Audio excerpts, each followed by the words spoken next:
Ni kusalimu kwa jina takatifu la Yesu Kristo.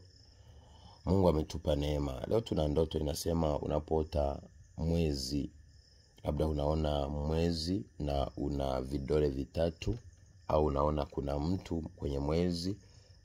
Ina maana gani?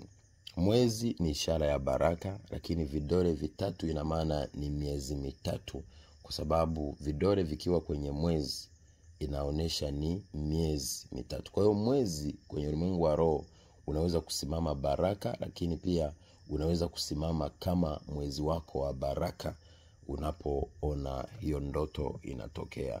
Kwa hiyo lazima ujue. Lakini pia unapoona kwenye mwezi labda kuna mama ana mtoto, inamaanisha kwamba kwenye mwezi huo huenda ndo utapata mtoto. Mtoto atazaliwa na mtoto atakuwa ni wa baraka, au mtoto atatungwa na maana atakuwa ni mtoto wa baraka. Kwa hiyo Mungu anaweza kukupa ishara ya yule utakayempata kwamba atakuwa ni baraka, atakuwa ni nabii, atakuwa ni mtumishi mkubwa wa Mungu. Kwa hiyo uweze kufuatilia, kujua, kuelewa ili uweze kufahamu. Kumbuka 3 ni namba ya Mungu, lakini pia mwezi unaweza kuwa ni mwezi ule, au mwezi ikiwa ni majira ya mwezi.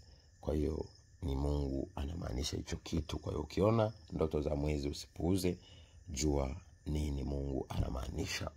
Nawapenda in Jesus name. Shalom.